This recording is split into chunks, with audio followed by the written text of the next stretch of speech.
This second experiment is the laser reflector.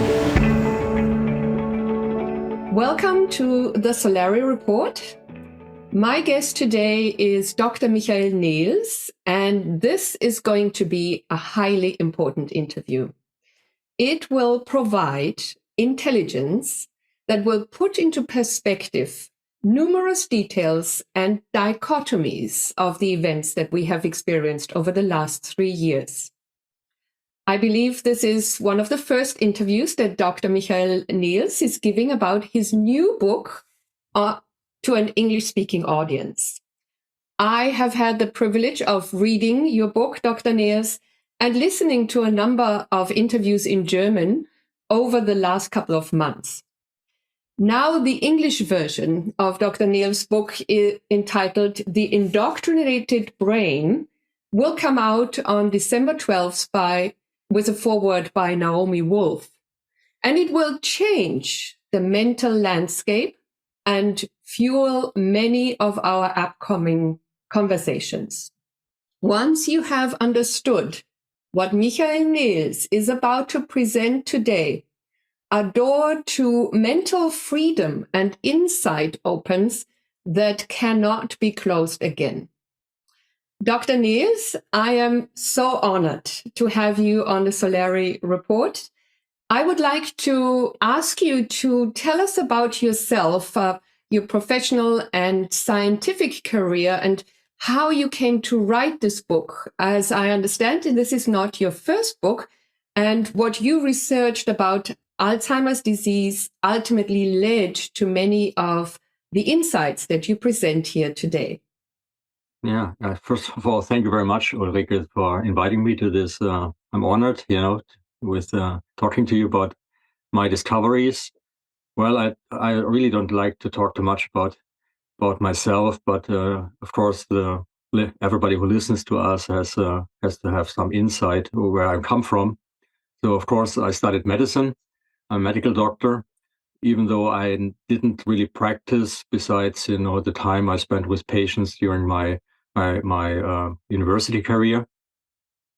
I was really interested in research and science, and I started my doctoral thesis already in the first year of med school and published very early significant papers, even the first 2 years of med school, which allowed me to become a doctor in medicine very early. After med school, I went into research, basic research, molecular science research, and the long-term goal was to discover something novel that will save the world. So I try to find some way to cure the world. Yeah, it was a really big aim, of course, and it's but you have to aim high. The reality will make it smaller anyway. True. So I went into basic research trying to discover genes that, if they are mutated, lead to inherited diseases.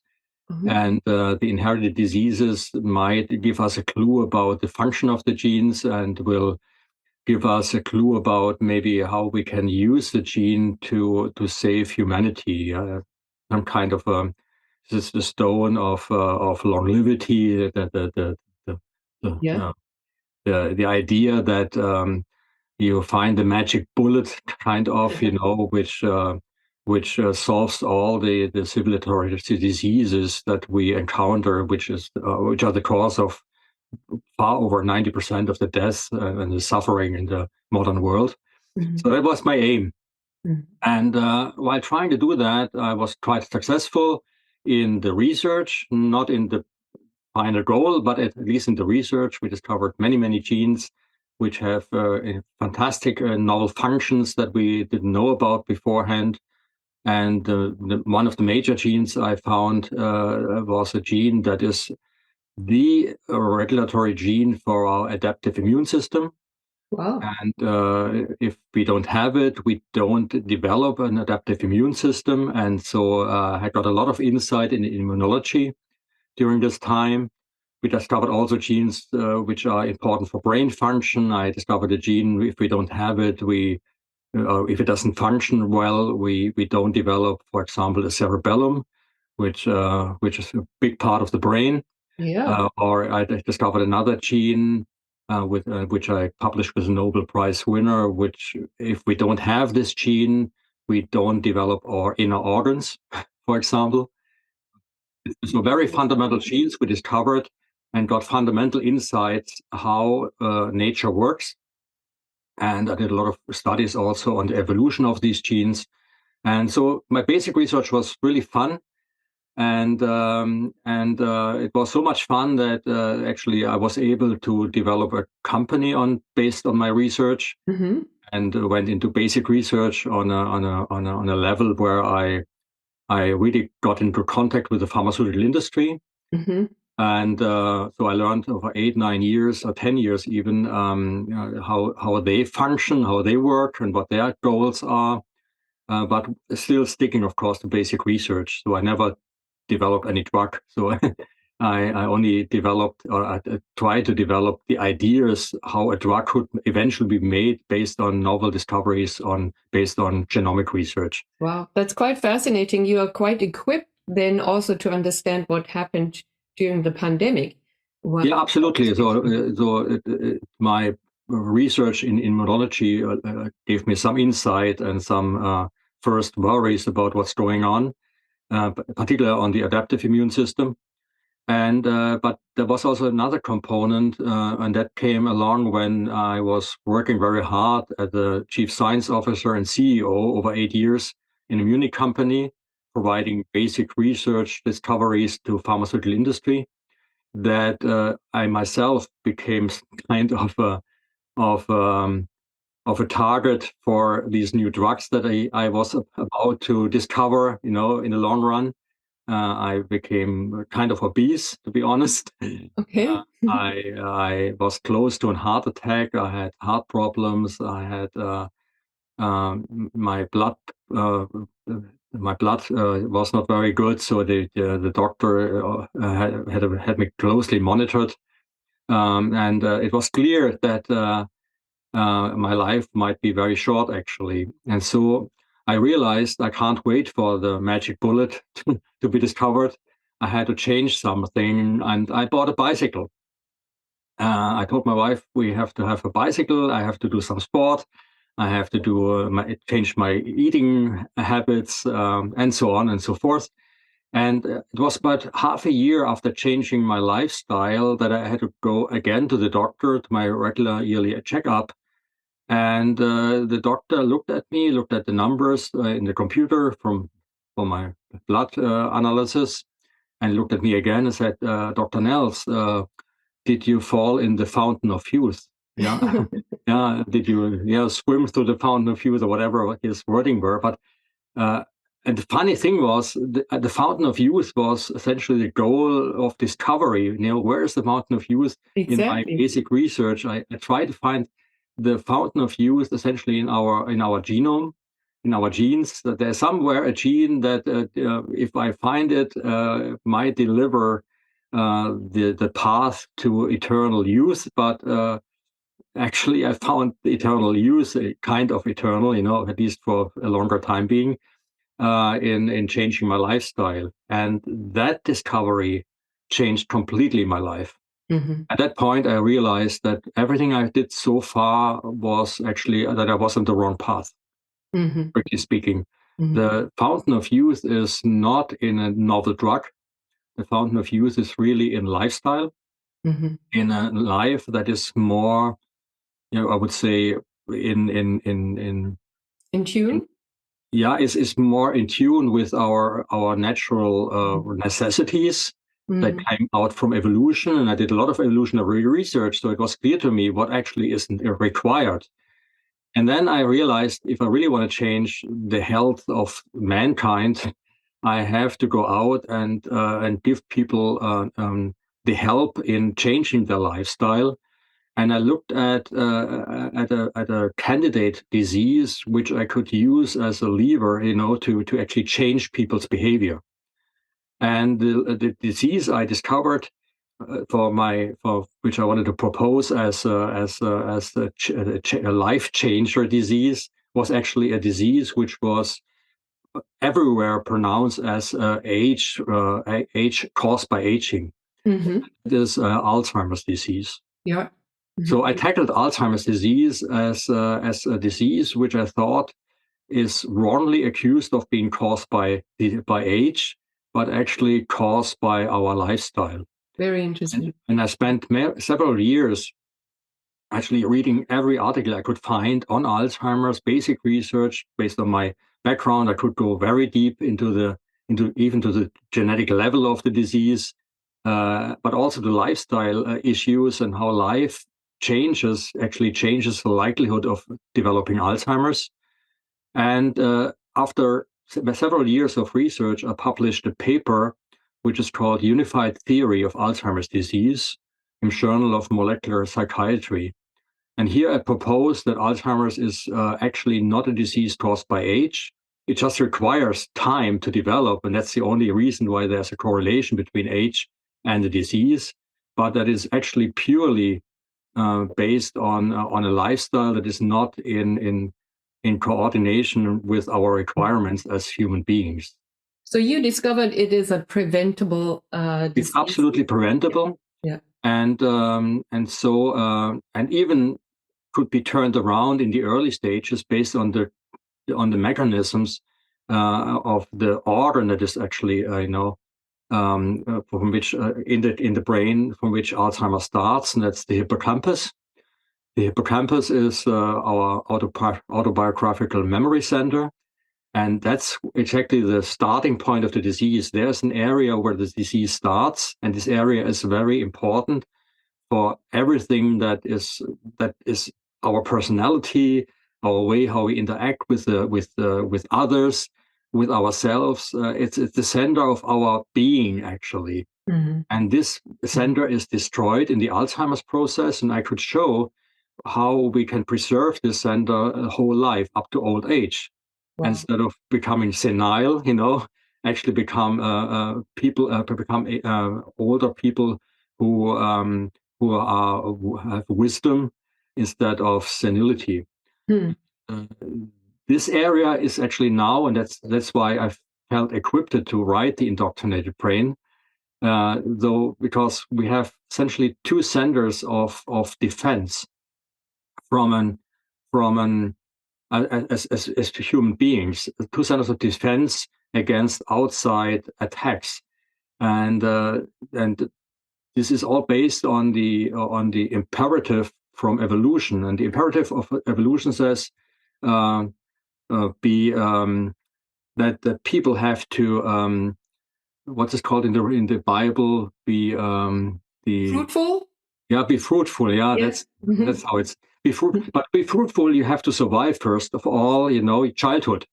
And so to become an adult and be fruitful, and that's the imperative. Is also the imperative of evolution. If we wouldn't be sitting here, the two of us, exactly, if our ancestors hadn't obeyed to this imperative. Yeah, I think you will be talking about the hippocampus and how it relates to autobiographical memory and generational memory, which I think is a key also. Before you go on, I'm reminded when you speak about the fountain of youth of a very, very good movie. You may have seen it. It's called The Fountain by Darren Aronofsky, and it speaks exactly about the search for the gene of healing all diseases, and then ultimately finding it in the brain, but ultimately in consciousness. So I think that's a very good movie. Yeah, that actually links to it, because consciousness has a lot to do with hippocampal memory. Exactly. So that's very close.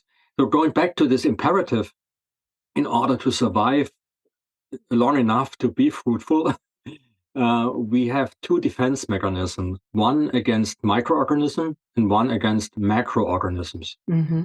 Yeah, because both could be harmful to us. Microorganism, that's our bodily immune system, consisting of our immune cells. And then we have against the macroorganisms. There could be other animals, but of course, usually they are animals which are walking on 2 feet, which are most dangerous to us in reality. And for that, for the danger that comes from these type of animals, we have the hippocampus as our defense, because we are, of course, as human beings, we are in the animal kingdom. We are not the strongest. We are not the fastest. We can't fly. So the only way we had survived as humankind was because of our social abilities, and social abilities reside in our autobiographical memory ability. Only if we remember who we met, if we remember what we have experienced, also if we remember what other people have experienced, to ideas that have been given to us in when we talk to others. All these ideas, so our ability to learn from others, and all the learning, because if somebody tells me something, it tells me one time, and I have to remember instantaneously. Yeah. If I have a thought, I have to remember it instantaneously. And the only part of my brain which is able to remember things instantaneously and for long term is the hippocampus. Interesting. Mm-hmm. So the hippocampus is, from my point of view, the center of our macroscopic immune system, of our mental immune system. Right. And so when 2020 happened, I saw two immune systems under attack. Hmm. The physical immune system, the bodily immune system, consisting of our immune cells, and at the same time our mental immune system. And in the meantime, I propose that the mental immune system is probably the primary target of the whole attack. So it was the immune system was just used as the bodily immune system with SARS-CoV-2 was just a means to get to the brain. Yes. Mm-hmm. And this is the whole thrust of your book and your discovery, and also why it is so important to talk about this today, because it puts into perspective, as I said, everything that has happened. It takes away from just the immune and microbiotic or microbial danger to something, to another. And you point this out in your book, another plan almost of attacking the mental immune system. And so we can't wait. So can you speak more about your discovery, and what is the hippocampus and how does it create the autobiographical memory? Yeah, the hippocampus is a very old structure in the brain. It's only the size of a thumb, and at both sides. We have two of them in the temporal lobe. And the hippocampus, as I said already, has the ability, which is unique for the whole brain, to remember instantaneously, long-term, everything we experience. Of course, because it's so small, it's only a thumb in the brain, so to speak, only maybe 1% of the whole mass of the brain. Its storage capacity is not very huge. And so it has to decide what it remembers and what it doesn't remember, because we experience much more than the hippocampus could store during a day. So it is very selective, and the selection is taking place by the selection process. Essentially requires emotion. So it remembers only things that come along with a certain emotion. So it has to structure us as something important because our body reacts to it. So if I have a great idea, my body feels good, and this good feeling is a sign for the hippocampus. Okay, this needs to be remembered. I see. Same, of course, if I'm threatened with something, my body reacts, that emotion, and the emotion of the threat leads to the instantaneous remembering of this threat, so that in the long term I can learn from this threat how I reacted, and of course try to avoid it maybe the next day or the rest of my life. So this importance of is signaled by emotion, and then things are remembered instantaneously and long term. Mm-hmm. That's how the hippocampus works. But of course, let's put it this way: in order to save, the energy or the ability to remember, we act more or less with what Daniel Kahneman, in what he got a Nobel Prize, with system 1. System 1 and system 2, he differentiated two ways of interacting with the world. And system 1 is essentially our unconscious daily behavior, routines that we have learned, and they don't require any kind of mental energy. And they are constantly active, and that's good. So, we can ride a bicycle while thinking about God and the world, because once we have learned riding a bicycle, and so many things we just do without putting a conscious thought into it, but we do it, and that is what we call system 1. And system 2 is the actual thinking about things, or reacting consciously to certain threats, or to whatever we do consciously. We talk about conscious maybe later on, so that's important. Conscious thought is what we call system 2, and conscious thought allows us to change our behavior, because system 1 is the routine behavior that's what we do every day. But if we want to change behavior, we have to act based on system 2. We have to start thinking. Mm-hmm. And system 2 has a limited amount of energy. Sorry? Okay, system 1 would then be the body mind, when the body becomes the mind. Essentially, yeah. Yeah. If we do routines, but we don't remember them. So if my wife and I, for example, go to bed in the evening, and we have a candlelight on a table in the kitchen, and then ask me when we are in bed, did you, is the candle still on? And I said, well, I can't remember. Did I really blow it out? I mean, did I do it or didn't? And we both can't remember, because we do it every day. It's kind of a system 1 action, which happens unconscious. And if we don't really do it consciously, because we know we will ask this question later on, then we don't remember, and we have to go downstairs again and actually check. And that's system 1. It is really a learned behavior that is so routine that we don't do it with any conscious thought. With conscious energy, yes. And system 2 then would be real thought, real decision making, as in a human mind. Yeah, exactly. A conscious thought, a conscious discussion with ourselves about how we maybe change our life, how we do something the next day out of the normal routine, something coming up, and we have to plan it. And complex planning requires the ability to preserve the thoughts, from this thought process, that the thoughts are preserved long term.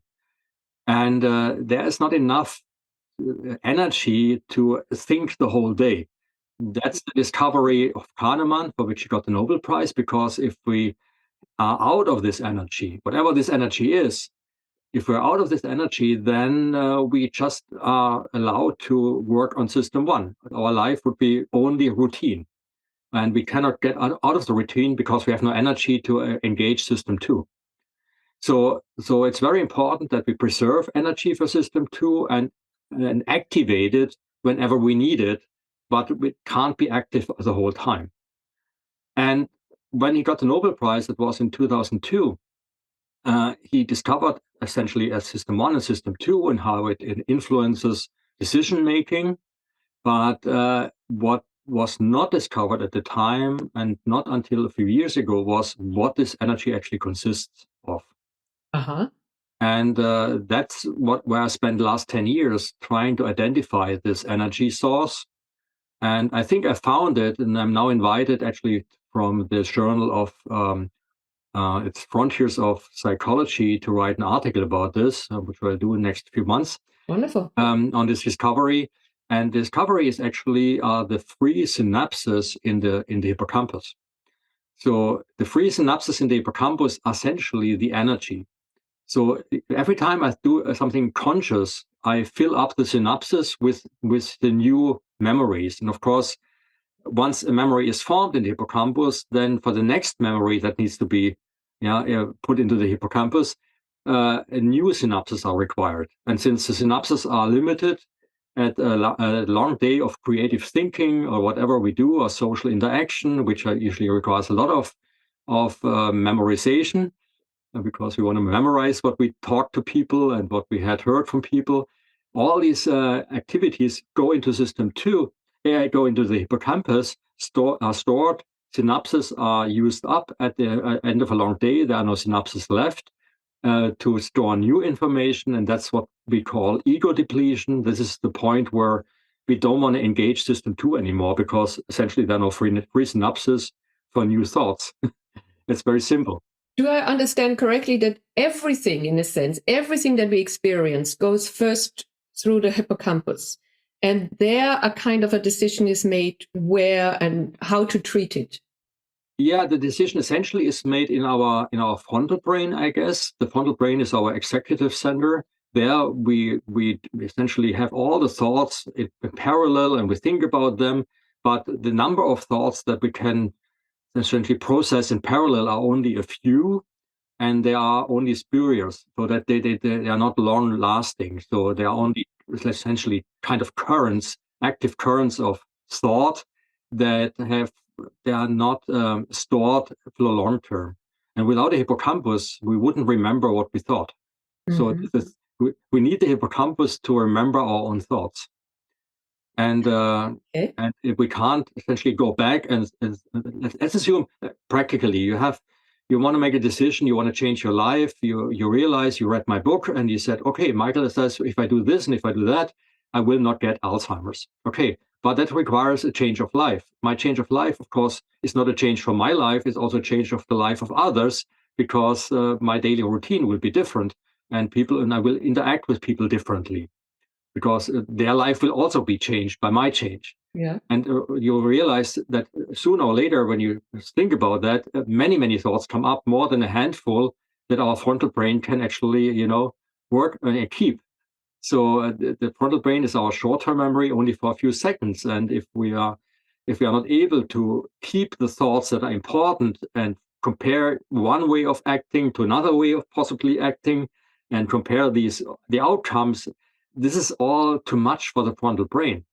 So even though the frontal brain makes a decision, it has to rely on the hippocampus to provide all the intermediate thoughts and long-term thoughts that I had, and the different scenarios I planned or I envisioned to make a decision. So the frontal brain makes a decision, but without the hippocampus, it's unable. We cannot plan the future without hippocampal capacity. And so if on a long day, we are running out of capacity, of storage capacity, because we already used up many of the synapses which store the information that we thought, our thoughts and our encounters with other people and everything we experience, then we are what we call ego depleted. Ego depletion is a scientific word for being exhausted, mentally exhausted. And that's where we realize it's time to sleep. It's time to lay down, maybe to do less active thoughts, and just do our routine in the evening and have a good night's sleep.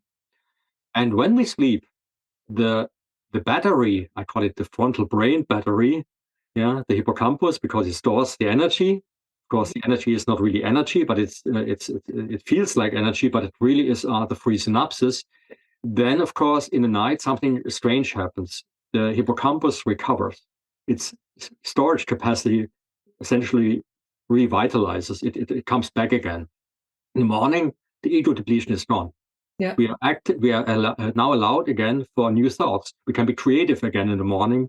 We are happy to engage in social encounters, which we are not happy anymore in the evening when we are ego depleted. So what happens in the night? How does the hippocampus recover? How does it? How is the battery recharged again, so to speak? Yeah.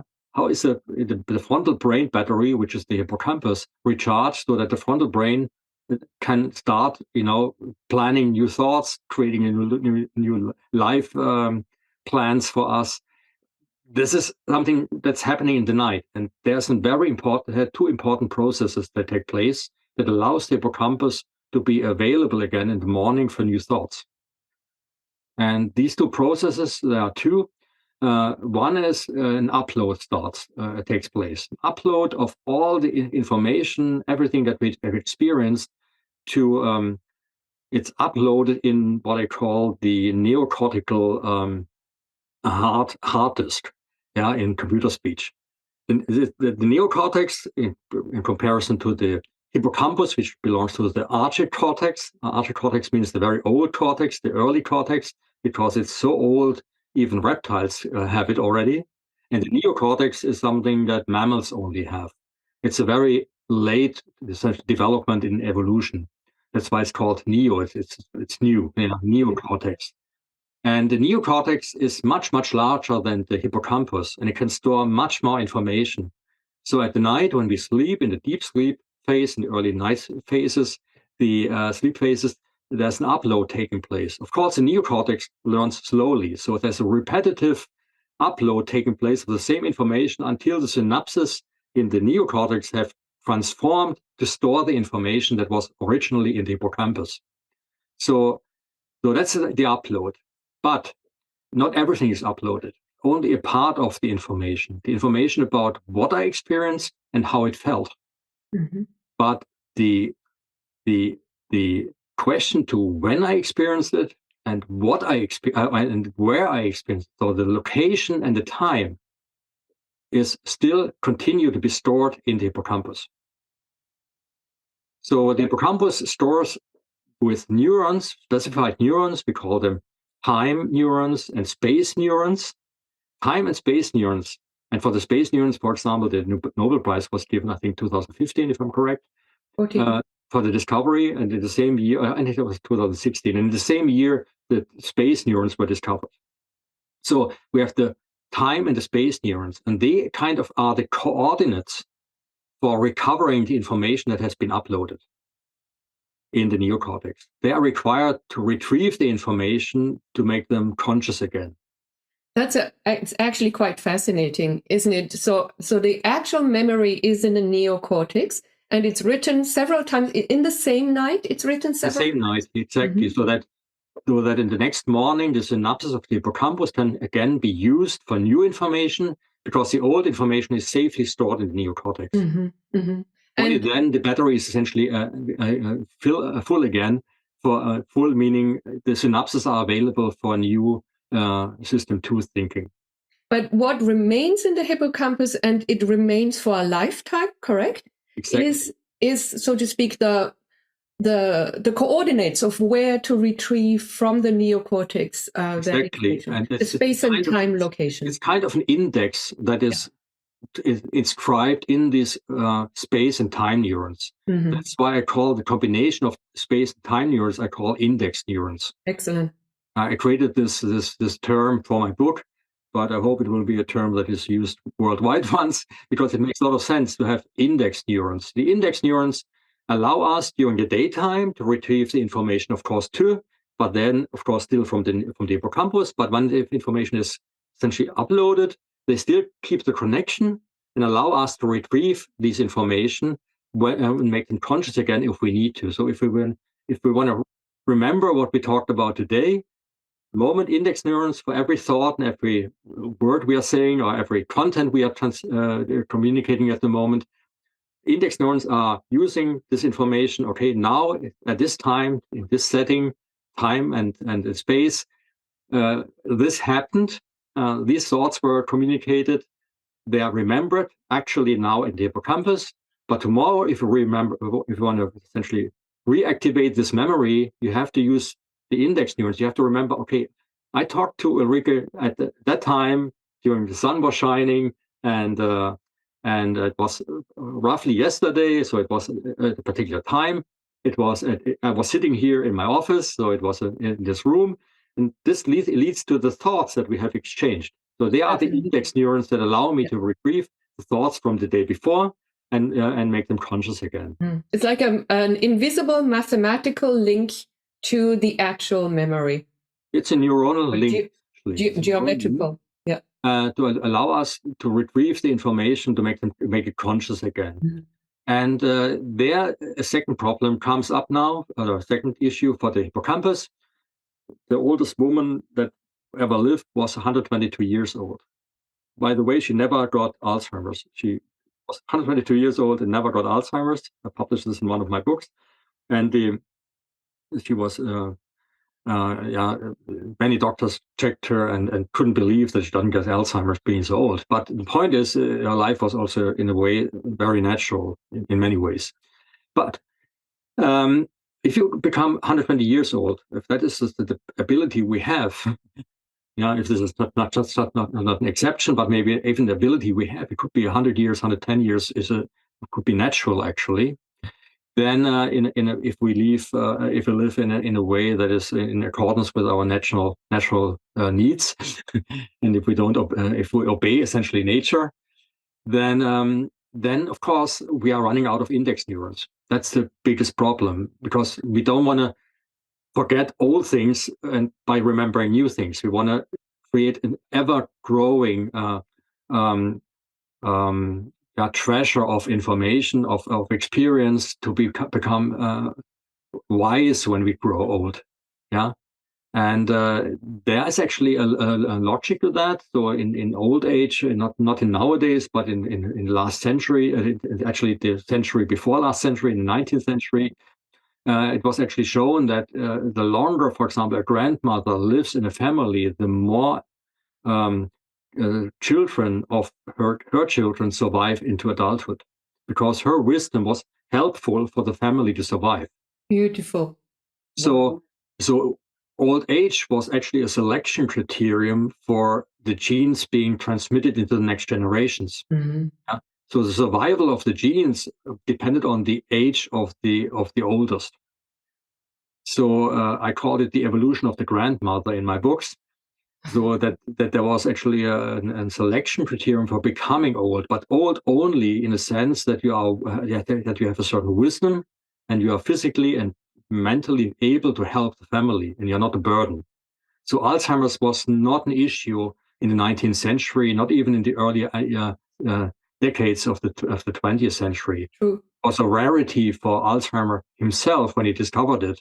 And even 20, 30 years later, it was not even in the textbooks of medicine. Alzheimer's disease, it became an issue in the second half of the 20th century. Yeah. Gradually, and now it's a severe issue. Yeah. So it has to do something with the lifestyle and not with our genetics. Mm-hmm.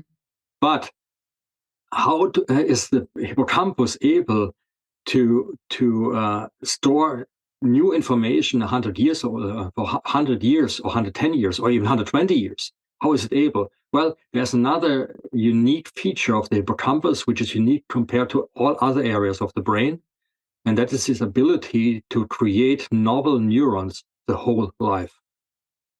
It's called adult because it happens usually the production of nerve cells ceases when we are entering adulthood.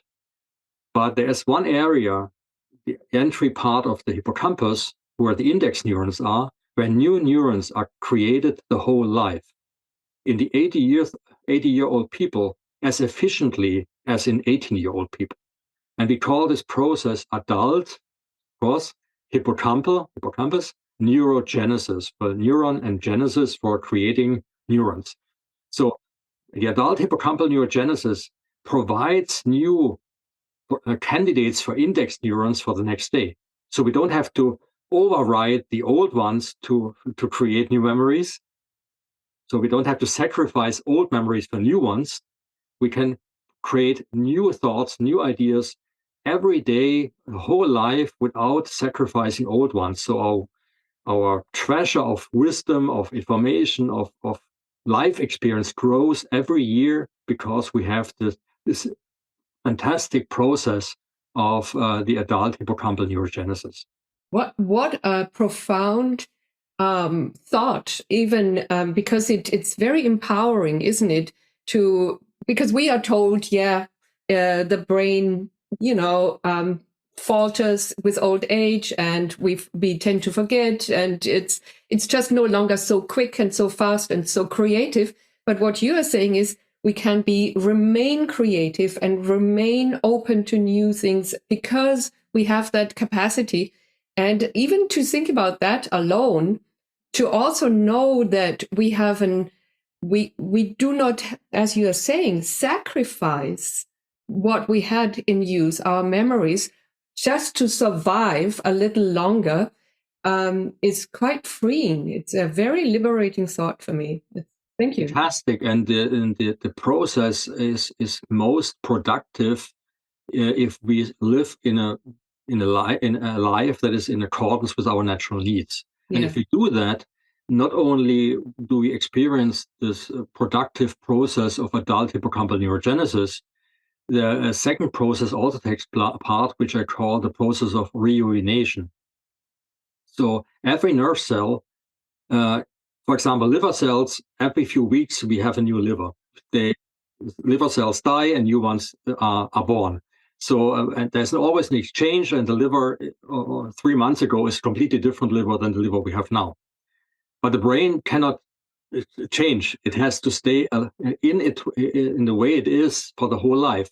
You have to think about it. Certain nerve cells in the brain have not only 10,000, maybe even 100,000 connections to other nerve cells via synapses. And these synapses, these connections, is what we are. So, at least to a certain extent. And so, you cannot just take a nerve cell out and put a new one in. That's why, for example, stem cells, as a therapeutic idea, doesn't really work for me, because you cannot put a new cell in, because the new cell doesn't know what the old cell had on connections. So it will change our self if we remove cells and put new ones in. Whatever is created is not us anymore. So in order to preserve ourselves, the nerve cells have to stay young. That means like an old timer. You have an old timer and a car that is 100 years old. From the outside, it looks identical to the car that has been produced. Of course, if it has run for 100 years, the motor might be dead, the gauges might not be working, whatever. You have to change something. Inside, you have to make it young always. After a few years, something breaks internally. In the motor, you have to change it. Batteries have to be exchanged and so forth. But the outside has to stay the same, so that it still looks like it came from the conveyor belt, 100 years ago. 100 years ago, yeah. Yeah, and the same goes for nerve cells. They have to rejuvenate the whole life. Mhm. And the same forces in the body that activate this rejuvenation process are the same forces that also lead to an active neurogenesis. Mhm. On the other hand, if you live a life that doesn't allow productive neurogenesis, which is our modern lifestyle, you also have not the activated process of rejuvenation. And then you start aging. So your brain ages because the rejuvenation is stopped. And of course, the neurogenesis is stopped, meaning that the hippocampus is not functioning well. And that's how you experience many old people, even young people, that they are not open for new thoughts, they cannot engage in type 2 thinking, and so forth. And there comes another issue. The new cells that are created every night, the creation process happens in the night, in the last phases of deep sleep, in the so-called rapid eye movement sleep. When in the neocortex, the uploaded thoughts are reconnected in a certain way to previous, memories. And this reconnection process happens under, let's say, neuronal laws, which we don't know, we don't understand. But in this reprocessing and reconnection, actually, we become more wise. We see the individual thought that we stored in context to all the thoughts we had of our whole life. So when we wake up in the morning, the thought is not isolated anymore. So whatever I learned yesterday is suddenly more deeply connected to every thought and every experience I had my whole life. We do experience that a lot, don't we? When we wake up and suddenly things make sense, or Exactly. or we are fully rejuvenated after a strong day. I tend to forget, when I had an argument, I sleep over it and it's completely gone. Yeah, you see the new perspective. That's it. Yeah, Exactly the point. exactly. You realize, it was not that difficult actually, or it was not the argument was silly, and because you realize you had maybe other experience before where you encountered similar things and have a new understanding of what happened. How much, if I may ask before you continue, how much sleep do you need in order for this process to take place? I mean, you need a certain amount of deep sleep phases. We call it slow wave sleep. And then we need another form of deep sleep in the morning hours. That is the rapid eye movement sleep. actually the rapid eye movement is really because this reconnection takes place in our dreams. So we dream actually, and our eyes essentially move in this virtual room of dreaming, and that's why we have this strange kind of sleep, which looks like we are kind of awake almost because our eyes move, even our legs and feet and arms might move a little bit in this virtual room of dreaming, but we are actually in a deep sleep phase. And in this deep sleep phase, neurogenesis can take place because at that point, the upload is already finished and the hippocampus is now free to do something else.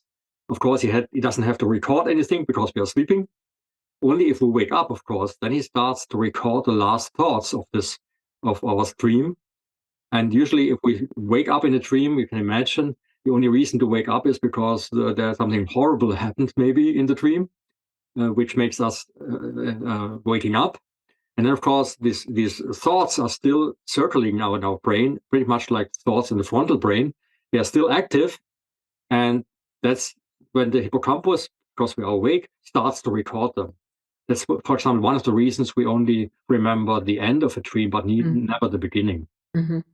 Yeah, because we are woken up. And of course, we are woken up because there's a strong emotion. And the emotion tells the hippocampus, remember, please. Yeah. Mm-hmm. So we remember even, that's also the reason why we always feel that we only dream bad things, because we never wake up from a dream that is happy, you know. Well, I do. But yeah, that's good. That's happened, yes. Of course, if somebody wakes you up or something, but usually I try to continue sleeping when I'm happy dreams, I guess. Mm-hmm. So anyway, that's the process. And another important function I wanted to point out, because it's important for the indoctrinated brain. There's another function, these new brain cells in the entry part of the hippocampus have these new index neurons that become index neurons if we use them, of course. If we don't use them, actually they die. So if we don't use these index neurons, then they have no purpose in life. So they are born at night, neurogenesis, they are born at night. It takes a few weeks until they are matured and could be part of the hippocampal network. But once they are ready to be part of the hippocampal network, they need to be used. If we don't use them, if their synapses are not used, then they actually die. They have in their DNA a death program, we call it apoptosis, and this will be engaged unless the synapses are used. The synapses, the connections to other nerve cells, which form new memories, are kind of a survival signal. That's why I always say nerve cells are kind of social beings. They need to touch other social beings to have a reason to live.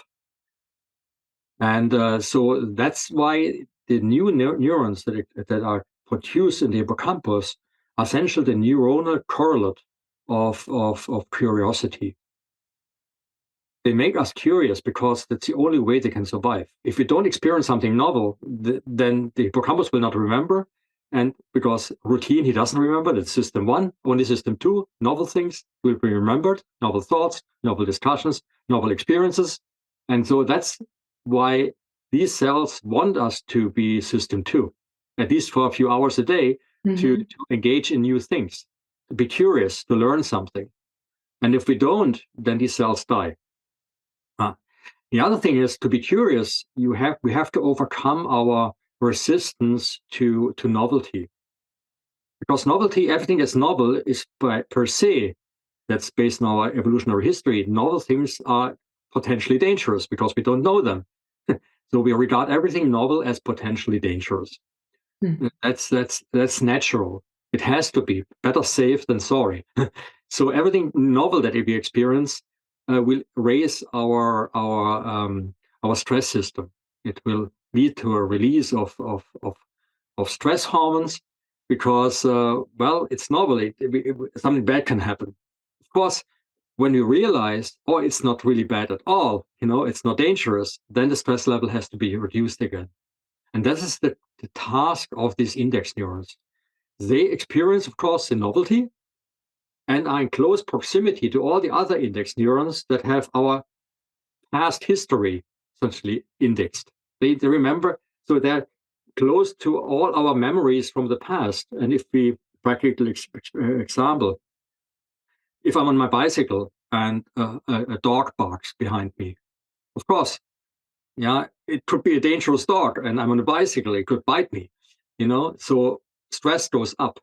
Then I turn around and see the dog and see it's a small dog, and my index neurons from which recorded past history, remember, okay, a small dog on a leash maybe is not dangerous. And immediately the index neurons talk to each other, and the new ones signal to my to the stress cascade, the hormonal test, turn it off. It's not necessary. You don't have to be, in a stressful state. So new index neurons have so far several, Yes. functions. Yeah. Count them up. They are the neuronal correlate of curiosity. They are essentially the neuronal correlate of psychic resilience. Mm-hmm. Yeah, because if I can't turn off the stress, then I have a low psychic resilience. But since they are able to turn it off, they give us psychic resilience. Actually, all the antidepressants in the world that the doctors prescribe, act through the process of activating neurogenesis. If you turn off neurogenesis in an animal experimentally, the drugs that usually are antidepressants don't work anymore. So neurogenesis is important for drugs to have an antidepressant effect.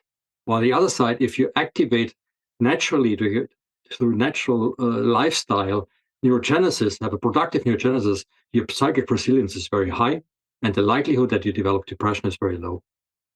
So that's the second function of the new neurons that are created, of neurogenesis. The third function is that they are the limit of new experience we are willing to do every day.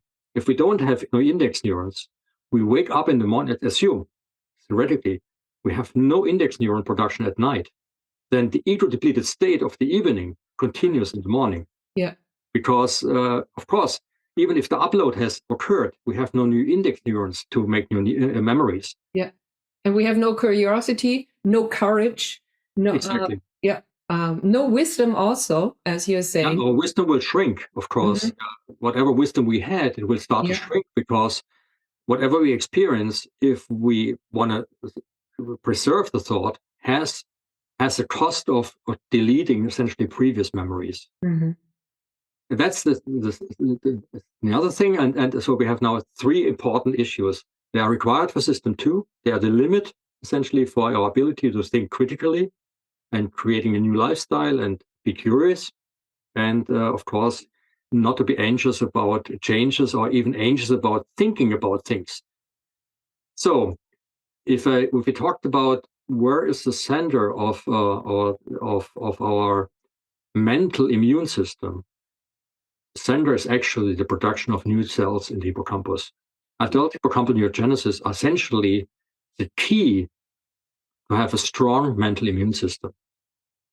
Or if I put it in other words, if I want to destroy somebody, if I want to conquer a society, the thing I have to do is to completely shut down the neurogenesis in the hippocampus.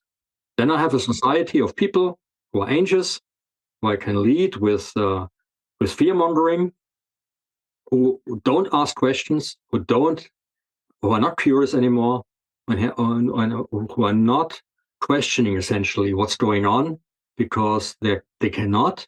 And worst of all, and this is the most important part of my book, if I still instill them with narratives of fear about what's going on in the world, perma-pandemics, wars, atomic war, climate change, everything will destroy the world. If I instill these thoughts on and on and on, of course, the hippocampus has to remember. They come with strong emotions. So the hippocampus has to remember these things. But of course, neurogenesis, if I had targeted it in the right way, that it's not happening, then of course, these new thoughts can only be stored in the hippocampus, these fear thoughts, by overriding memories of my past. So my personality starts to shrink. My individuality starts to shrink. And as I pointed out in my book, to the last few years of overwhelming fear information and end of the world scenarios. And it shrinks ever more to only that. That's wow. Yeah. So what I looked at it from the point of Brave New World, to be honest. I read Brave New World as a child. And at the same time, I read also, or a few weeks later, I was engaged in 1984. And while 1984 seemed to me plausible at the time, Brave New World didn't seem to me plausible. And but I realized suddenly, if you really want to dominate people in a Brave New World, it's done by, for example, having the children being produced in flasks, in bottles. And the thing they did is they removed oxygen to harm the brain. Brain portion, the most susceptible part of the brain to reduced oxygen is the hippocampus. Wow. And then of course you instill all these thoughts every night. They had this this process that when the children were sleeping, they got through their pillow constantly this information about how the world is perfect and so forth. That the narrative was installed in the brain. And I asked myself, how can you do that if there's already a narrative or a personal history evolved in people? Well, you can do it still. You can still create the same process. What you have to do is you have to stop index neuron production. Then you have to install this fear information that forces the hippocampus to override your old history, to reduce your individuality. And if you do this for a few years, the society, the people individually, but society becomes essentially a unified structure of people in like described like in Brave New World. Yeah. And that really made me worry about what's going on. So, and this is all quite mind blowing, and I do think that listeners are having insights now and eye openers. You then analyzed the pandemic measures that were rolled out literally worldwide. I mean, this alone makes a thinking person suspicious that every country does the same at the same time. And you found in all of the measures that they all target the neuronal genesis of the hippocampus. Is that correct? That's correct. Yeah, that's what I already pointed out in 2020, the first year, that the hippocampus is extremely harmed by the measures. Because when I talk about what is required for natural growth of the hippocampus lifetime, there are certain things that our body requires. And they come all from old age, from Stone Age, essentially. How we live there defines how we should actually live today. Of course, we don't have to go into a cave or sit on trees, and hunt with a spear, But of course, there are certain requirements, and certain requirements are, for example, just to give you a few examples. One example would be in the Stone Age, if we are hungry, we have to go out of the cave and actually go and walk around and find food, And walking around means that you make new experiences, more experience than sitting in a cave. So we make experience while we are moving around. And everybody who does sport knows if he moves around and does sport, is physically active, there's a training effect. You become more apt to more physical activities. But this adaptation to physical activity, becoming more able to be physically active, the training effect is transmitted through hormones. A lot of hormones are there, over a dozen identified, which are important for physical training. Interestingly, all these hormones I found are activators of hippocampal neurogenesis. So physical activity is not only a signal to our body, become better and more apt to physical activity, to physical strain. No, we also, our brain, it's a signal to our brain, oh, this person is physically active, so he makes experiences. And if he makes experiences, it's better his hippocampus to grow so that the experiences are recorded better. So we can envision if, just to give an example, if you take older people, let's say 70 years plus, from a home and ask them to walk an hour a day, compared to a group who doesn't walk an hour a day. After 1 year, this was actually published, this is in my book. After 1 year, the hippocampus of the group which walked just 1 hour a day, compared to the group which didn't walk, was a growth of the hippocampus by 2%. Wow. 2% in volume. The group which didn't walk had a shrinkage of the hippocampus by 1.4%.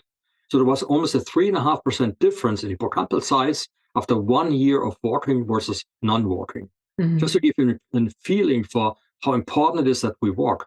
Mm-hmm. Now, 2020 came, and suddenly people were not allowed to walk anymore outside. Yep. Sport clubs were closed. Children had no schooling in the school, no sport schedule anymore. Things changed. Yeah. And another thing that is very important, even if we're in a cave, sorry, not in a cage, in a cave. As well, yes. Yeah, in a cave, yeah. In the Stone Age, we work together with other people. We are social beings. So, stories were told, and old people tell young people their life experience and make them more experienced, so that they don't have to do the same thing, the same failures that maybe the old people survived. They don't have to do them again and hope to survive them. We learn from experience and are more able to survive our life, because we are provided with stories from other people who gave us clues how to act better, and then if we had to do it on our own without any previous experience of others. So social learning is very important. And every time when we are together with people, another hormone is provided to our body, or provided by our body to our brain. That's oxytocin. I don't know if I pronounce it correctly, but oxytocin is a hormone released when we're in social contact with other people. And it makes us feel well with other people. But oxytocin is the most potent activator of adult hippocampal neurogenesis. Fascinating. That's why I call social distancing unsocial distancing. It's really unsocial because it depletes us from oxytocin. Mm-hmm. And so I already published a book in 2021, early 2021. It's called The Exhausted Brain in German, The Exhausted Brain. And here I predicted that the measures we experience in 2020 will increase the depression rates and the Alzheimer's rates. Alzheimer's is ultimately an hippocampal disease. And that's why I call it also hippocampal dementia. And it starts actually in the area where neurogenesis takes place. And if you have a lifelong of reduced neurogenesis, then the hippocampus doesn't grow, it shrinks, like in the example I've given to you. And it actually, the 1.4% shrinkage rate is a normal shrinkage rate in our society. That's a normal shrinkage rate. And the clinical feature of this shrinkage rate is depression and Alzheimer's in the long term. And the depression rates were higher than ever in summer 2019 already. Yes. And in 2020, they increased in America, it was a huge study, threefold. So from the highest level ever recorded in mankind's history in 2019 summer, we had increase even in 2020 due to the measures. Not due to the virus. The measures were sufficient to actually deplete our brain from neurogenesis and make us ego depleted and willing essentially to accept all these things that happen to us. That's an important point too, because this malleability of the personality, of the autobiographical memory, actually then makes us more prone to accept the, let's say, propaganda or whatever narrative is put before us. So that it's a reinforcement loop, isn't it? Yeah, it's a devil's cycle, essentially. Yeah. It's a devil's cycle because the fear mongering, on a brain that has a low defense, low mental defense, low psychic resilience, leads to a lot of stress on the brain itself. The brain cells release factors which activate the immune system. These factors that are released we call DAMs, danger-associated molecular patterns. They are recognized by our inborn immune system in the brain.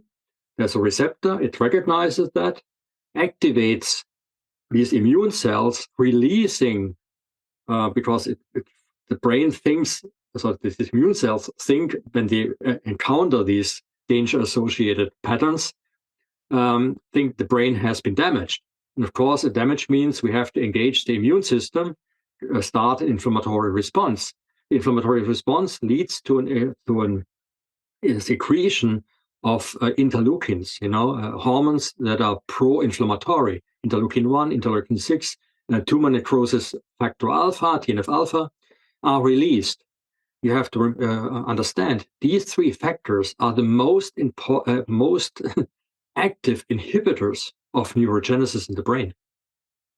So you have a massive blockade of neurogenesis in the brain, which leads to more reduced psychic resilience, and you are in the death circle, essentially here, which leads to a massive reduction in hippocampal size, reduction in our former memory, because the hippocampus, all the index neurons that are dying, because we have this reduction of hippocampal volume, leads to a reduction of personality. And at the same time, whatever is left of the hippocampus at the time is started to be overwritten by the narrative, the danger-associated narratives, which are put into the brain. And over a short period of time, but a longer period of time, maybe 1 or 2 or 3 years, the whole personality will become a personality that consists essentially only of the propaganda that has been instilled. Yeah. And it's so fast. And you're actually speaking of a type of a fear-induced inflammation of the brain. Yeah. And then in addition to this, you're writing in your book about the inflammation that is produced by the so-called cure or solution to the fear. And that in itself, again, would you talk about that, how the spike protein? Yeah, the issue is how long can you essentially make this society shut down? Of course, it's 1 or 2 years. Yeah. Then you have essentially the starting point. This is a required time frame, I assume, to make people believe everything that they are told. And one thing they are told is that this is a deadly disease, which it isn't, because it's a respiratory disease, and we know from influenza the likelihood of having a severe cause of the disease, even a deadly cause of the disease, depends on how your immune system acts. And if your immune system is actually in a good shape, and which it isn't, because most of the society have, for example, a low vitamin D level. And vitamin D is a hormone which regulates the genes not only in the brain, but also in the immune system. And if vitamin D is lacking, the regulation doesn't work, and you have an overreacting immune system, which is actually the reason people die of respiratory diseases, not of the virus, but of the overreaction of the immune system, which you could stop by just giving people enough vitamin D. Because about part of the propaganda we learned was nobody needs vitamin D. New England Journal of Medicine, 2022, published a paper and said nobody needs vitamin D anymore. Even if you have a severe lack of vitamin D, you don't need it. That was published in the New England Journal of Medicine by the editorial board. So, I can't believe that. It's absolutely weird. Irresponsible. But it makes both the mental and the bodily immune system susceptible, because we need vitamin D not only for also for hippocampal neurogenesis, and we need it for our immune system to function properly, to fight off respiratory diseases, viruses, and for our hormonal balance. For everything. Yes, for everything. Yeah. And so anyway, now we have the situation where after 1 or 2 years of further depleting the mind, so to speak, bringing the people in a state where they start to believe everything, where they can be led by fear-mongering quite easily. Then they are made to believe that this injection of the genetic material of the spike protein is the only way they can survive. You have to think about this. It's like almost like an evolutionary step that we are told has happened. So mankind doesn't need vitamin D anymore. Vitamin D, for millions of years throughout the animal kingdom, is essential. But apparently for humans, suddenly it's not essential anymore. But it's essential for surviving to have these injections in a regular spacing. Now you have to look back. SARS-CoV-1, the virus, the precursor of SARS-CoV-2, which started end of 2019, was 2002, 2003, started a pandemic, which didn't quite work. But we learned a lot from SARS-CoV-1. What we learned is that the spike protein activates the same receptor that I talked about, the DAMs, the data I told you, is also activated. And here these patterns are called PAMs, for pathogen-associated molecular patterns.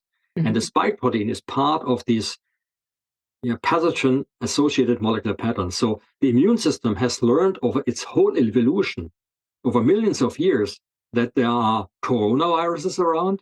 And if you encounter one, we have to start an immune defense, start to engage a pro-inflammatory response. Yeah. So the pro-inflammatory response, pretty much like the danger we experience in the brain, leads to the production of interleukin-1, interleukin-6, TNF-alpha, and a few other pro-inflammatory cytokines. As you know, they shut down the hippocampus. Of course, in an acute infection, that's not a problem. A few days shutdown is not bad. Shut down curiosity for a few days, not bad. We stay in bed, better not Maybe be better, curious, yes. just relax and get over the infection. But if it becomes a long-term issue, if it becomes chronic, the shutdown is a real issue. And what we learned in 2002, 2003, in papers published 2006, 2007, these interleukins that are produced by the engagement of the immune system with the spike protein of SARS-CoV-1 lead to the production of these hippocampal, toxic interleukins, toxic because it's long-term, and lead to a shrinkage of the hippocampus. So that was published. That was known. Wow. And now the Nobel Prize was given for the injection program of another spike protein that is closely related, but has been modified. And now, listen to the Nobel Prize winners. Yeah, we had this idea 15 years ago. And I said, well, okay, 15 years ago, they had the idea, maybe learning from the experience of SARS-CoV-1, how to better, destroy hippocampal neurogenesis. We have to put more spike protein into the brain. And that was actually done. So how can I put more spike protein in the brain? It's very easy. First of all, I have to make the whole body produce spike protein. That is done by the injection of the mRNA. Then I use a vehicle for the mRNA that actually was developed to enter the brain, to overcome the blood-brain barrier. So perfect. Now I have even brain cells producing the spike protein. The vehicle is the lipid nanoparticles. Exactly. The third thing, and that's really where the theory, if this is all done on purpose or if it's done by accident, one could, for example, and it's how I argue in the book, I cannot prove that the virus has been set out deliberately. I cannot. Nobody. I have no evidence for that. And I make really clear what is science in the book and what is my assumption. There's a big differentiation here. So my assumption is actually it is set up deliberately, but that's an assumption, and I have no proof for that. And I say that I have no proof. But the virus has been developed in Wuhan, that's clear, and it's also clear that it has been genetically modified, and particularly the spike protein has been genetically modified. And it was based on a program that has been proposed by a think tank of the DARPA. DARPA, I don't have to explain, I guess. So a think tank has proposed 2018, we have to create, if we want to make a bioweapon out of coronaviruses, we have to modify the spike protein. We have to put in a site where a body enzyme, like a scissor, can cut the spike protein in two halves. That would make the spike protein, respectively the virus, more infectious. But if we look at it from the point of view of index neuron production, this modification led to the cut of the spike protein in every cell where the spike protein is produced, and we create what we call the S1 subunit. The outer part of the spike protein is now released. It's called the S1 subunit. The other part is the S2, S for spike. So the S1 subunit is now released into the body. And interestingly, the S1 subunit can enter the blood-brain barrier, can overcome the blood-brain barrier. And we have seen that already by people who have been infected, not injected by the mRNA, just being infected by the virus is sufficient that you have the spike S1 subunit in the brain, causing inflammation, causing long COVID, and essentially activating this circle, this vicious cycle of inhibited neurogenesis, fear, more easily installed. And so we have essentially two mechanisms: the DAMPs, by overreacting nerve cells, and the PAMs by the spike protein, both acting on the same receptor. It's called TLR4, and that is activating in the immune cells the whole cascade of pro-inflammatory cytokines. And since the spike protein in the brain is chronically there, we have a chronic activation. For months, we have an activation of this death cycle, this deadly cycle of inhibited neurogenesis, and that is really a big problem. It's a frightening picture you're drawing, Dr. Nehls. In essence, if we assume, and it's an assumption, that the virus was genetically created, and there's lots of evidence also for that. That's not really an assumption anymore. The likelihood it's not being, that this just happened by random mutation in the is essentially excluded. Luc Montagnier said this in the very first year. But then essentially we have two bioweapons. We have the virus that itself can go to the brain, and the spike protein from the injection that goes through the blood-brain barrier. Both mechanisms create that inflammation and the reduction of hippocampal brain cells. Exactly. The virus itself doesn't go into the brain. That's the whole idea. The virus stays outside the brain when we get an infection, but the spike protein now having this what we call furin, cleavage site. Yes. Mm-hmm. This furin linkage. What do you say? It's a furin cleavage site. Cleavage. Yeah, the word cleavage doesn't come to mind. Mm-hmm. The furin cleavage site allows essentially this part of the virus, the spike S1 subunit, to enter the brain. So, and that's made it really dangerous. And now comes the part where I say this is not, we cannot say rule out purpose anymore. Mm-hmm. Because at the moment when people say, okay, now we have this really dangerous virus, which it isn't, because nobody would die if we had with sufficient vitamin D. It's published by several meta studies. And it's shown that nobody had to die if you provide enough vitamin D. There's a sufficient number of papers, which are also in my book. Everybody can read them. It's published, and it's clear that not the virus kills us, but the lack of vitamin D. So then I create now a vaccine, because I tell the world, and I tell maybe myself, now the vaccine is the most important thing we have to develop. And it was developed in record speed, in warp speed, instead of 10, 15 years, which we usually required for a novel. It was there in high production after not even a year. It's unbelievable. Yeah, it's really unbelievable. But let's say we believe it was not all set up already and essentially created over 10 years, which was the normal time frame. Yeah. Mm-hmm. Yeah, and it was really just, I don't know, the Nobel Prize was given for people who have... who are record holders now. Anyway, there was a choice. Now, when I do, when I want to immunize somebody, I have several choices. Yeah. I have, for example, the choice of using a protein, the spike protein, and not mRNA or genetic material, Yes. which persists in the body. The protein would be, you stimulate the immune system, and a few days later, the proteins will be destroyed and it's gone. First. Second, we don't have to use a spike protein at all. There are other parts of the virus which could be ideal targets. We know from infections, people who survive the infection, they create antibodies, and whoever has antibodies, for example, against the nucleocapsid, another part of the have a stronger immune response and are more protected than others from secondary infections, from follow-up infections. Okay, that choice was not made. Okay, we use spike protein, which is we know is dangerous for the brain and for the rest of the body too. For every cell engaging with a spike protein is dangerous. It's really a toxin. Okay, we use a toxin. Okay, but we use a large amount of the toxin because we let our body produce as much as we want.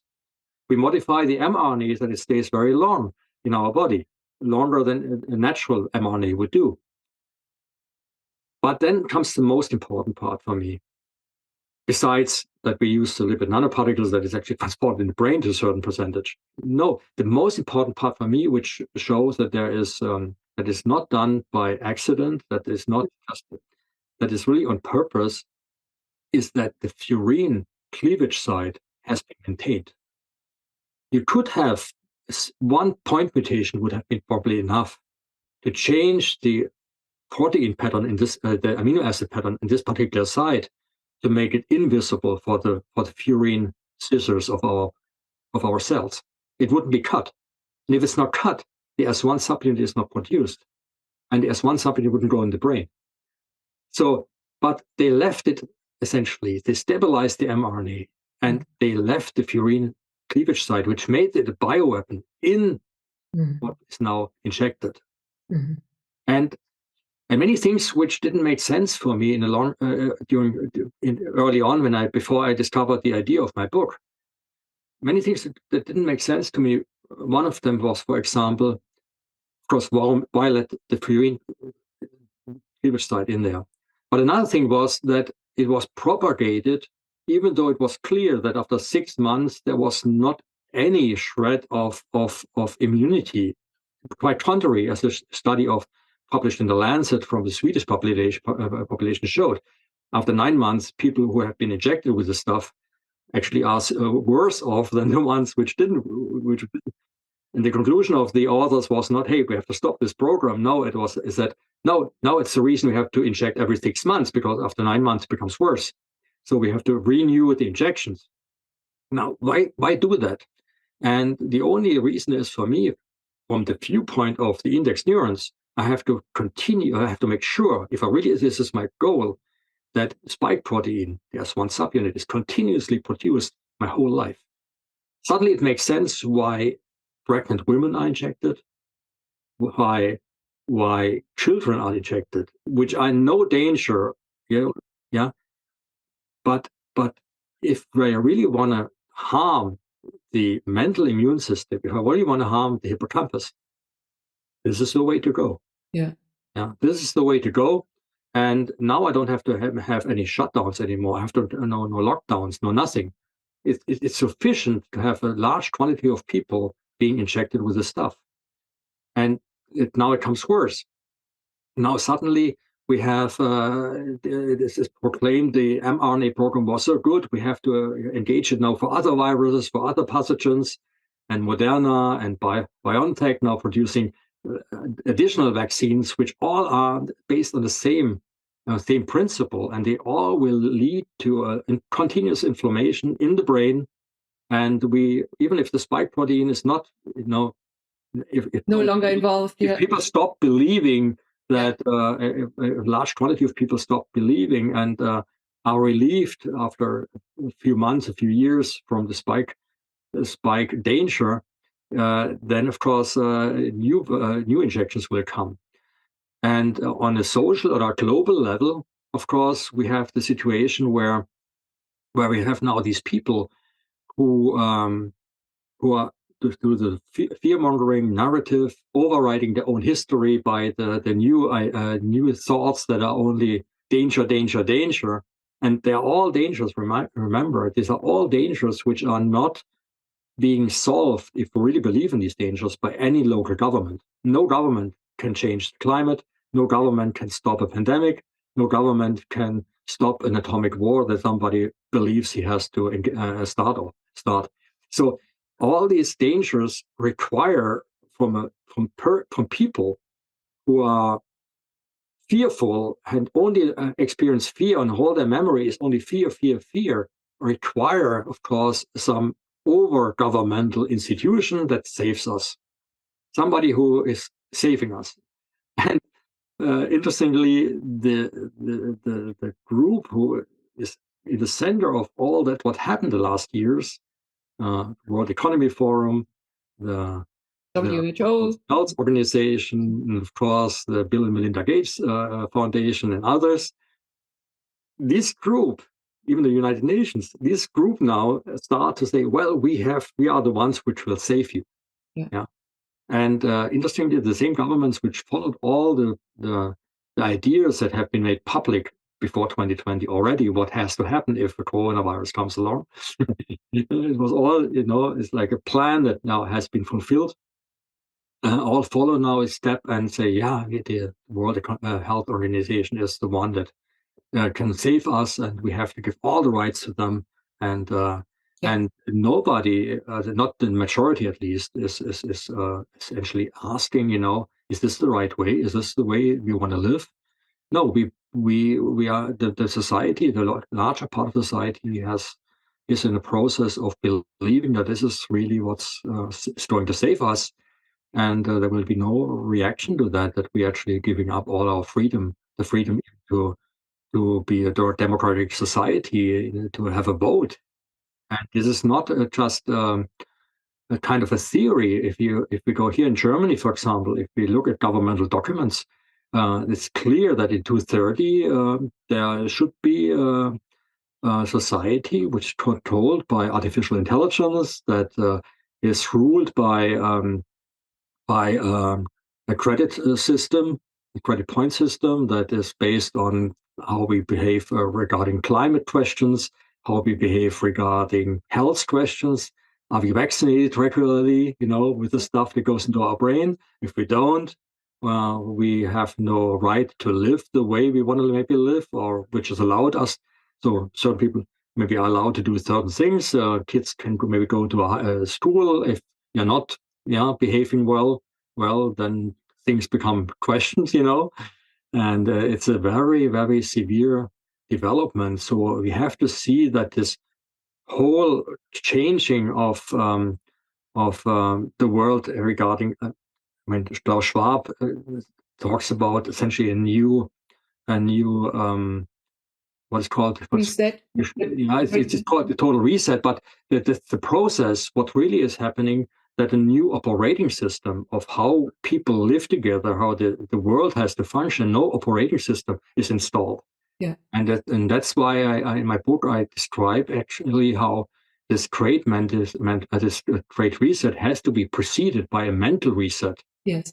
Because if you want to install a new operating system in the brains of the people, everybody knows who has a computer. If you want to install a new operating system, you have to destroy you have to reformat the hard drive in order to install the new system that is not in conflict with the previous system, so that input and output is predictable. And that's exactly what's happening. Yeah, it's a shocking arc that you are creating here, and it makes complete sense. It really gets full circle. And I was going to show a 3-minute, maybe I put it into the edit of this video, a 3-minute excerpt of a video that I did in early 2020, where I also asked questions about the hippocampus, and where it is shown that even Google is working on taking index, you are calling them index neurons. They in that video, they were called place cells or place neurons in the hippocampus, understanding that this is our biographical memory. And we also learn or activate place or index neurons by watching other people around us. So if we have no longer anybody to watch, then even that alone reduces the hippocampal neurogenesis. And that that Google is planning to introduce place neuron understanding into Google Maps, so that there's going to be this, at least there is already the attempt in bringing together the actual neuronal activity with digital activity, and this type of merging of our brains and our identities with a digital identity is further accelerated. And it's quite shocking what you're talking about here. I have many questions as to how this leads on to more activity of mind control, and I would love to continue such a conversation in the future. For example, the vestibular system. How is that connected to the hippocampus? Does it have to have a relationship only to brain centers, or does the hippocampus also connect to organs in the body? Absolutely, it does. Vagus nerve, for example. Vagus nerve is, for example, so if we, for example, are in a calm state and the vagus is very active, then the vagus not only is essentially regulates the body, but the body regulates back to the brain. And we know that an active vagus nerve, the parasympathetic part of our nervous system, that it activates actually brain-derived neurotropic factor in the hippocampus. Essentially, an active vagus leads to more neurogenesis. Well, yes. And I can imagine that it's that whole movement that you were speaking about. I'm thinking of things like exercise, yoga even. If you think about inversions in yoga, headstands, Shirshasana, how that activates or essentially programs the place cells or the index neurons by being upside down for a moment. I mean, how regenerative this must be for the brain and for the body. Every new experience, and I mean, part of my formula, I have a formula in the book which is called the formula against indoctrination. And one part of the formula is, besides being social, being together with others, which, for example, leads to more oxytocin, but also, of course, to more stories that are part of our learning process. The counterpart of being with others is being with oneself.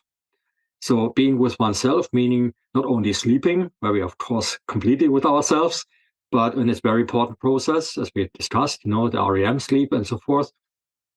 But being with oneself is also time where I spend with myself, being awake, just maybe walking around, thinking about God and the world, reflecting on things that happen, yoga, meditation, all these kind of things are very important, that we self-reflect, because active self-reflection in a conscious state leads to an activation of neurogenesis, and of course brings input in things that we remember. So every thought that comes along, if it has some well-being, it will be preserved and will help to grow ourself.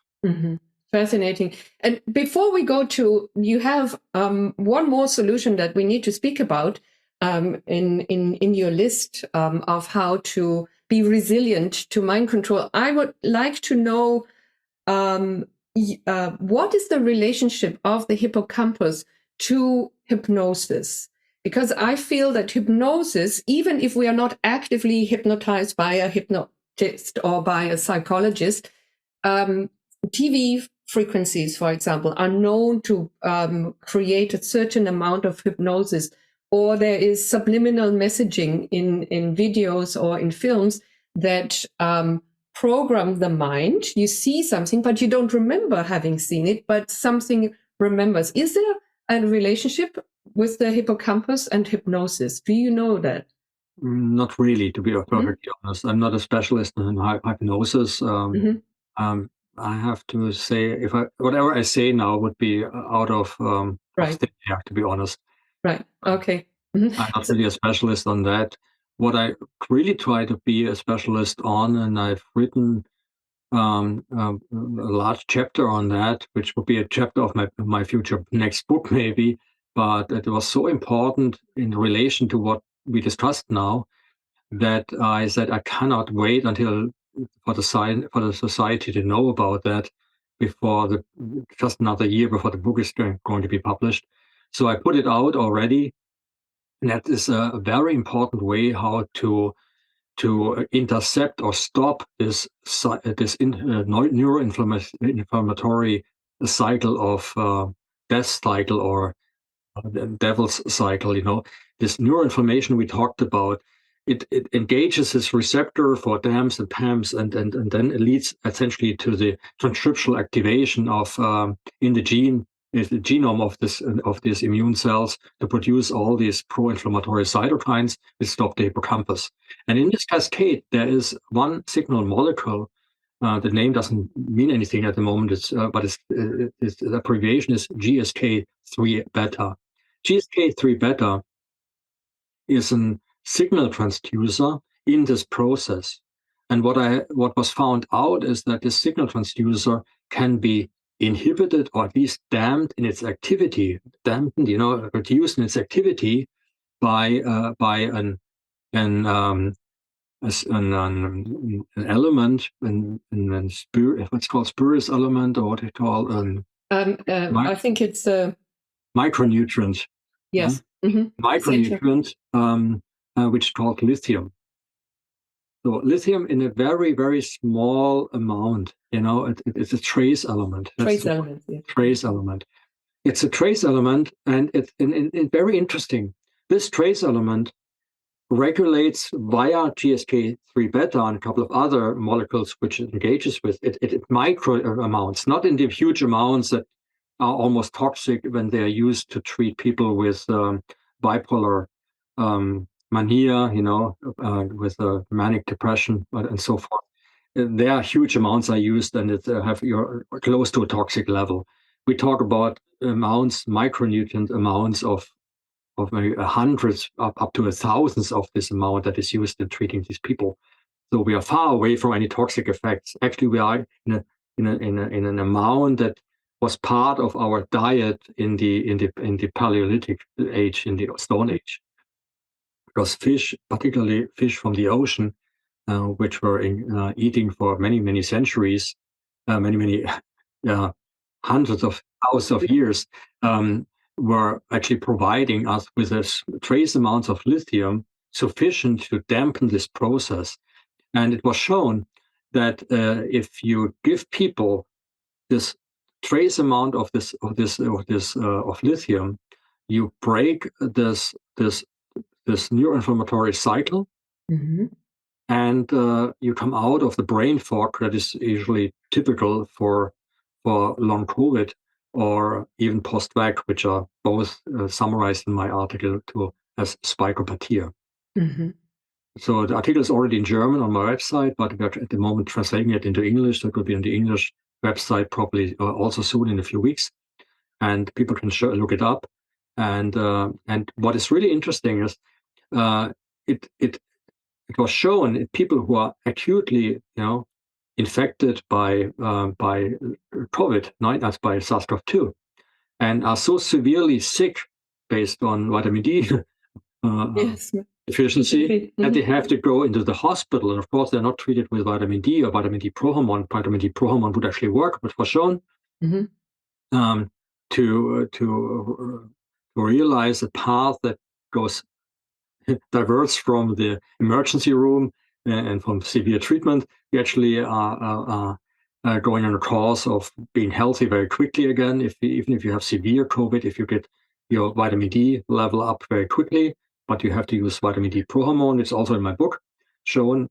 But I proposed already a book which is called Corona Syndrome, which I published in 2021, that besides vitamin D, another way to interfere with the let's say, with what's called a cytokine storm of these pro-inflammatory cytokines, which are actually the cause of the severe disease, you can interfere with that by giving lithium. And that was put to the test in end of 2022. A publication of a clinical study was shown that if people come into the hospital with severe COVID, and the question is, do they survive? Do they have to get put on a breathing machine? The question is, does this happen, or do they actually survive easily and are going home after a few weeks from the hospital? Well, they treated two groups identical, besides that one group got lithium. And the group with lithium, immediately the pro-inflammatory cytokines dropped because GSK3 beta was blocked. They dropped. The time they spent in the hospital was only half the time of the not treated group. And none of them had to go into an emergency room or in an intensive care unit. And none of them died, contrary to the group which didn't get any lithium. So the lithium you can take orally. Would you then recommend also preventatively? Absolutely. I use lithium preventatively for 5, 6, 7 years already, actually almost 10 years. I published it already in 2015 in a book which is named Alzheimer's Can Be Cured. And 2016, I mentioned it earlier, the unified theory of Alzheimer's disease. I show that lithium prevents Alzheimer's. And actually, even if you're in the early phase of Alzheimer's development, the early stages, lithium is the only substance that can actually keep the disease on a steady level. It's the only substance given solely at microdose amounts, not in trace amounts, to stop essentially the disease from progressing. And but unfortunately, it was not very interesting for the world. And interestingly, it's still not accepted as an essential trace element, which is really strange because it fulfills all the criteria. Quite contrary, for example, here in Germany, I have to have a prescription just to get the amount of lithium in micro amounts. Wow. And that's really a strange situation. And I want to ridicule this situation. That's why I published that on my website. So it doesn't cost in the United States, it might be available, or in other countries. There you can get it over the counter, but still people don't understand that it's actually an essential trace element because nowhere in the world it's accepted as a trace element, an essential trace element. Well, maybe they do understand. Those who can rule. Not accepting it as a trace element means you harm the immune system because every little, let's say, infection leads to a storm of cytokines. Yeah, they could be harmful. But if you dampen the cascade, only really severe disease infections lead to a severe, reaction of the immune system. The same in the brain. If I have a little lithium in my brain, there's this neuroinflammation that is useful maybe when there's a little harm of a strong harm of the brain is not engaged, not activated by little harm. So I'm more resilient. So lithium makes my brain, my whole mental immune system more resilient. And that's why maybe one of the reasons why it's not accepted as a trace element, because the people who rule over these things don't want us to be resilient. That's the explanation that I have. That's also my fear or assumption. So how much would you then suggest to take? Does your book detail this? It's actually on my website. You can check it out on my website. I invite everybody to go to my website. Actually, I have a newsletter where I inform about any new developments all the time because it's an ongoing process. We learn every day. I learn every day, and everything I learn, I put out there and inform people. So, and of course, if I make such discoveries, I immediately put them on my website and inform over my newsletter. And lithium itself, I propose lithium orotate. Orotate is a certain salt of lithium, There's lithium chloride, there's lithium acetate, there's a lot of lithium different. But lithium orotate has the advantage that orotate is also essential for the brain as a substance. So there's an active transport into the brain. So you need not much lithium orotate to have essentially two possible advantages. We have more orotate, which is itself good for neurogenesis because it's required for DNA synthesis, and you have the lithium transported into the brain, which means that you don't need a lot of lithium to have an effect.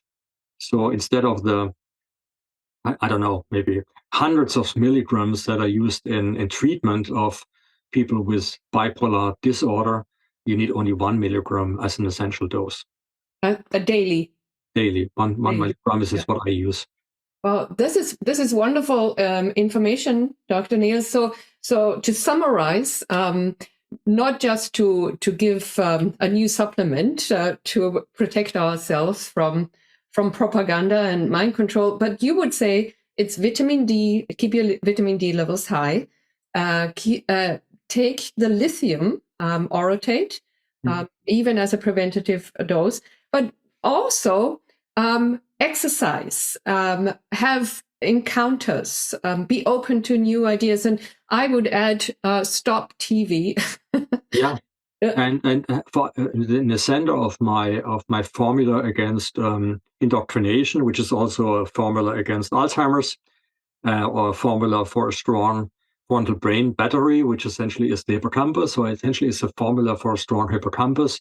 In the center of the formula is the purpose in life.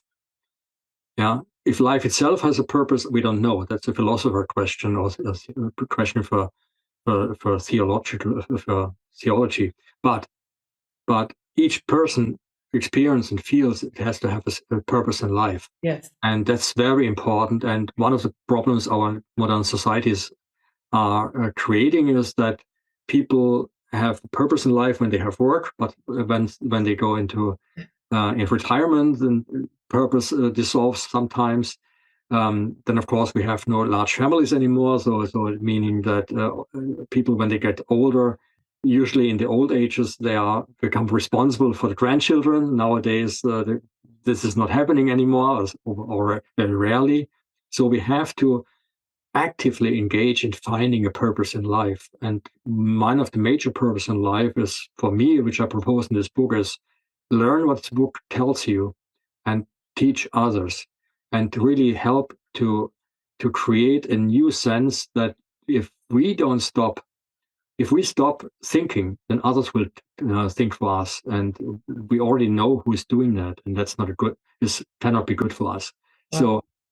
So the purpose in life is essentially now preserve our freedom as a society, our ability to develop culturally, naturally, and not that a new culture, a new system of operating system is essentially installed into our brains, which essentially ends all human endeavor and development. Is essentially then only artificial intelligence is the only entity that will continue to develop, and we humans essentially like animals in a zoo, waiting for our destiny, which is decided by certain technocrats. That cannot be our future.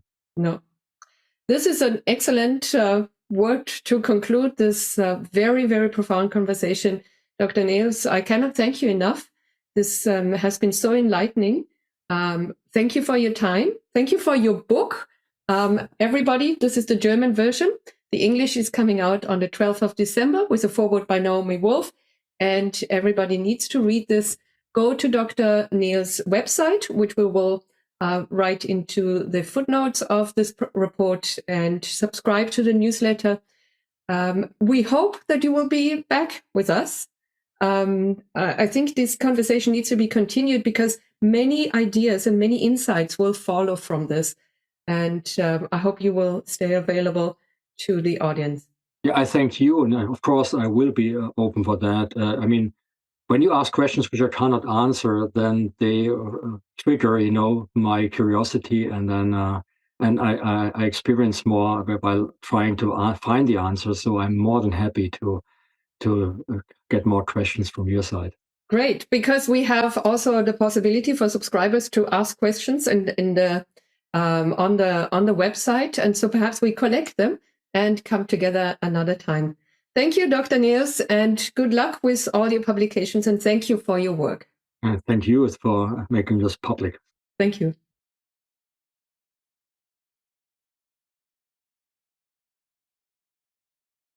The hippocampus contains so-called place cells, cells that only show activity or only fire when the observed animal finds itself in a particular location.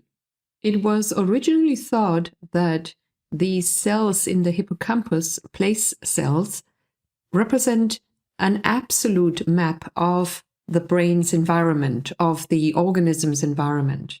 However, it turns out that the map is malleable, the map is adaptive, is relative. So place cell activity is not determined by absolute space surrounding the animal, but by the animal's own history and experience of position.